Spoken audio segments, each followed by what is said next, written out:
ever see women in their feminine essence and you're like, is that even you? Or you're like, I could never be like that? This video is for you because I'm gonna break down, is it actually them? Is it a scam? Or actually, is there a part of all of us that we haven't been able to tap into? And what is the secret concoction in this? If you don't know me already, I'm Annie. I talk everything to do with creativity, feminine flow, and being able to really connect to who you fucking are. What is actually feminine energy? Because when it's thrown about, it can be either a bit taboo, it can be a bit woo-woo, or you kind of put it in a category of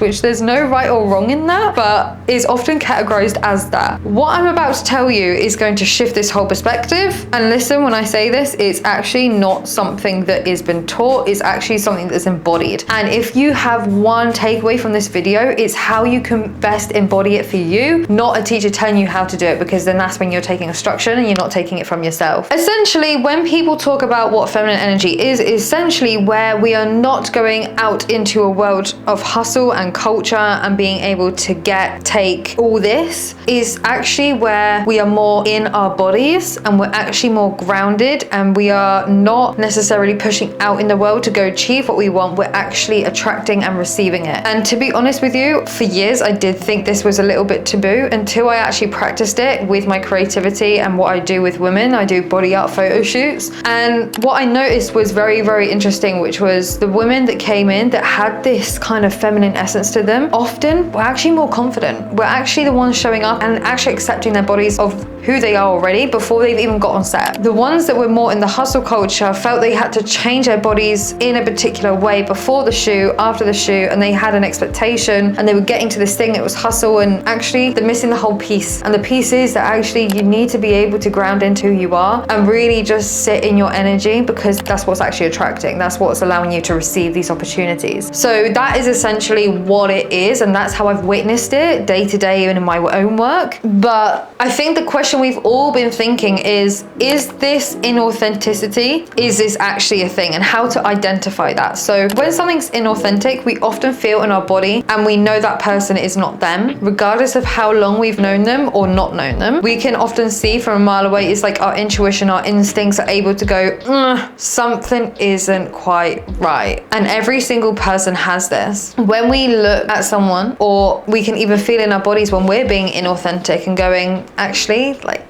that's not me. Or you might find there's different parts of you with different types of social settings. Yes, that is parts of you, but when there is something that's so attracted out of your character, that's when it's inauthentic. And that's when it can be seen as a scam. And people can be going into this feminine essence and going, yeah, I'm adopting this thing, but actually that's a character, that's not actually you. It's inauthentic. You're following a crowd through comparison. You're not embodying who you are in here. And that's when it's getting merged lines and getting a bit skew-iff. So that's where people can find the inauthenticity in it, and somewhere along the line we can see the small percentage of people that are really embodying it of who they are, and they literally are shining so brightly. Now, talking about that embodiment in yourself, how can you find that flow in your day-to-day life when there's no manual, there's no instructions, there's no one to tell you how it is? Like, we've been taught this whole, essentially what we've learned up until this point. How can we do that and find it in ourselves to navigate ourselves? And this is something that took me, I would say, about 2 years to really nail down and really trust that part of me to guide me. Listening to that part of you that goes, hey, actually, it can be as simple as navigating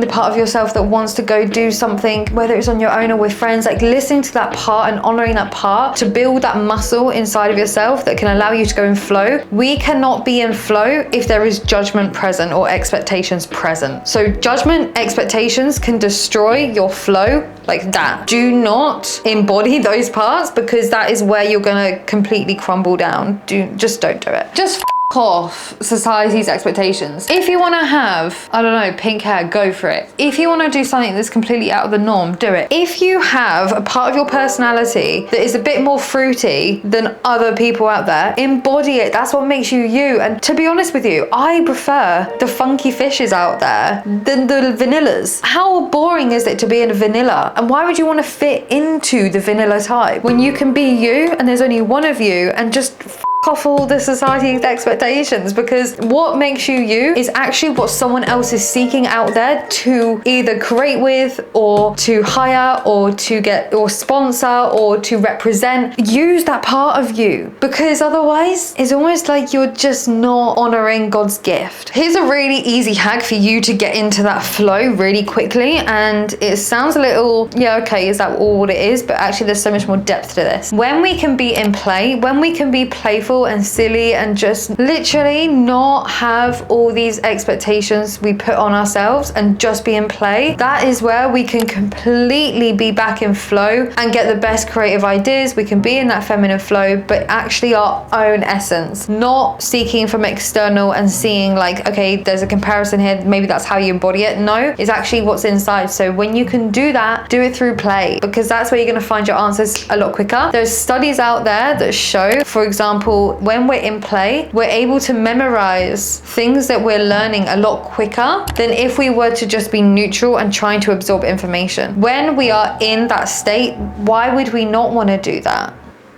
Just saying. So those are the 5 things I would say when we are witnessing people in their feminine essence. Is it inauthentic? Is it a scam? The answer you have inside of yourself. If you like this video, don't forget to subscribe. I would absolutely love it if you did. Or send this to a friend that you might feel would benefit from it. And remember, always play, because play is going to be the best utilization for you to be able to learn, to grow, to embody, to integrate. I will see you on the next video.